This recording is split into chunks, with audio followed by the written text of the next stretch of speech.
У мястэчку Кобрын, што недалёка ад Берасця, яму ўсталяваны помнік. Многія вуліцы ў розных гарадах Беларусі названыя ягоным імем, як і вайсковая вучэльня і нават музей. Можна меркаваць, што асоба гэтая нацыянальны герой краіны. Але насамрэч да герояў яму вельмі далёка. Александр Суворов, які аддана служыў расейскаму самаўладдзю і, дарэчы, ніколі не ўдзельнічаў ні ў воднай абарончай вайне, для Расіі сапраўды выдатны палкаводзец. Для нас, беларусаў, Александр Суворов – гэта камандзір акупантаў і карнікаў, які за свае крывавыя подвігі ад імператрыцы Кацярыны II атрымаў Кобрынскую воласць з больш чым 25 тысячамі прыгонных беларускіх сялянаў. За савецкім часам імя расійскага палкаводца Александра Суворова стала фактычна культавым. Ягоная асоба і дзейнасць ідэалізавалася, ствараўся вобраз ідэальнага і гуманнага ваеннакамандуючага, што апекваўся сваімі жаўнерамі не горш за роднага бацьку. Але які след пакінуў гэты чалавек у беларускай гісторыі?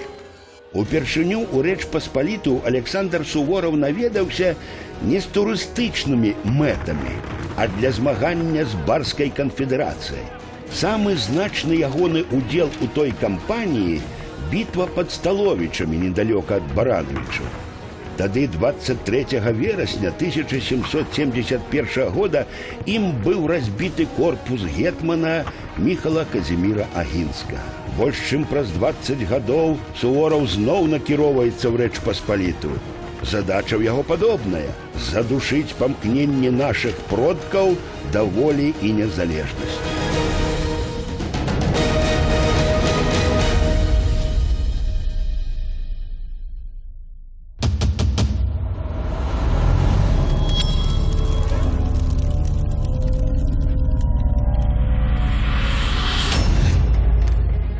17 верасня 1794 года ля крупчыцаў войска Суворова разбівае аддзел генерала Серакоўскага, а ўжо праз месяц накіроўваецца да Варшавы.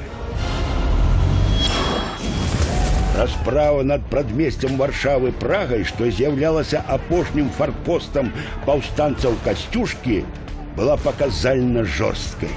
4 лістапада, зламіўшы супраціў абаронцаў за 3 гадзіны, казакі ды грэнадзёры Суворова ушчынілі ў Празе сапраўдную разню. Не толькі паўстанцы, але і цывільнае насельніцтва прадмесця было амаль цалкам знішчана.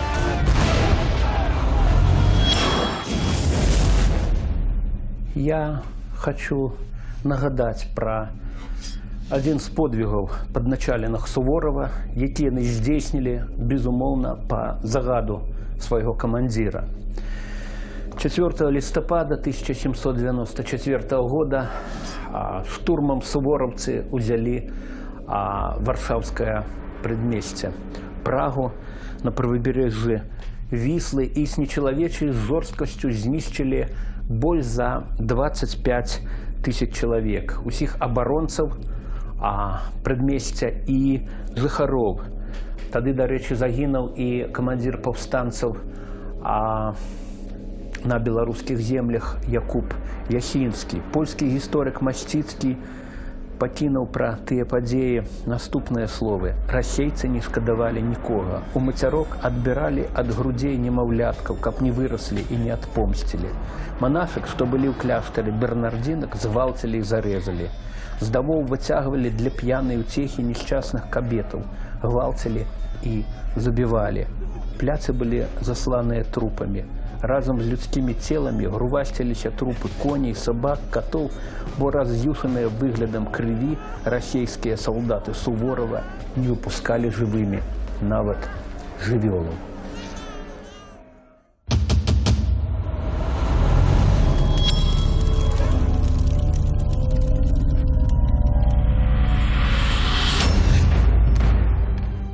Менавіта пасля гэтай перамогі расійская імператрыца і падаравала Суворову места Кобрын. І сёння кожны можа наведаць дом у Кобрыне, дзе жыў фельдмаршал. А для таго, хто цікавіцца гісторыяй, зусім побач працуе установа культуры, Кобрынскі ваенна-гістарычны музей імя Александра Васильевича Суворова. І нават больш, яшчэ нядаўна планавалася пабудаваць праваслаўны храм у гонар расейскага палкаводца, каб разам з музеем ён утвараў адзіны ваенна-патрыятычны комплекс. Сумам можна казаць пра тое, што пазбаўленыя гістарычнай памяці нашчадкі паўстанцаў Касцюшкі спакойна дагэтуль успрымаюць тое, што ў нашых гарадах і мястэчках блізу 60 вуліц носяць імя Александра Суворова. Я думаю, што сказалі б паўстанцы Якуба Ясінскага, калі б убачылі кветкі ля помніку камандзіру іхніх катаў. Напэўна, большага здзеку з нацыянальнай памяці цяжка прыдумаць, каб чалавеку, які адабраў незалежнасць у цэлага народа, ставіць помнікі і маліцца.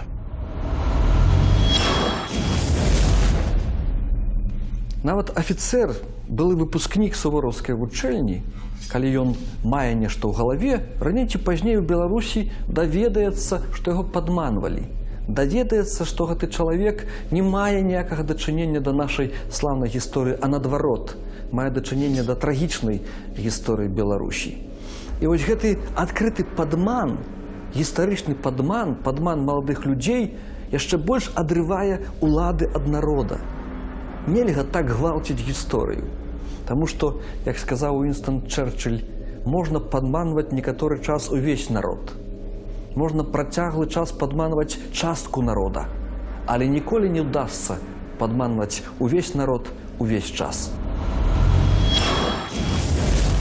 Варта згадаць, што перад задушэннем паўстання Касцюшкі Сувораў ужо меў падобны досвед. У 1783 годзе яму было даручана Кацярынай II падавіць супроціў нагайскіх татараў, якія ўзняліся на барацьбу пасля далучэння Крыма да Расіі. З пастаўленай задачай генерал справіўся бліскуча. Накіроўся Сувораў і на задушэнне выступу Пугачова, так што можна сказаць, што падаўленне паўстанняў адна са спецыялізацыяў расійскага генералісімуса. Герой змагання супраць турак, тэарэтык і практык новай вайсковай навукі, для Расіі Александр Сувораў герой.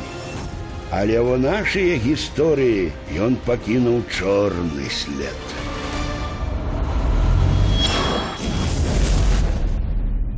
Афіцыйны культ Суворова на Беларусі – гэта сапраўдны здзек над нашым народам, над нашай гісторыяй, над нашым нацыянальным гонарам.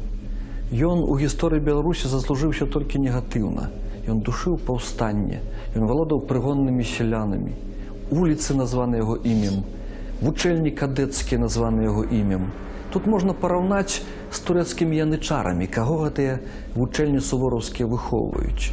Это ў часы турэцкай імперыі у заваяваных хрысціянскіх краінах забіралі малых дзяцей хрысціянаў, так званы падатак крыві. Забіралі ў казармы, выхоўвалі на фанатычных мусульманаў і потым часта пасылалі тыя самыя краіны душыць паўстанні і заваёўваць. Мне здаецца, это гістарычна добрая і адэкватная аналогія. Сувораўцы янычары. Мне здаецца, раней ці пазней гэты культ у нас на Беларусі павінен быць цалкам зліквідаваны.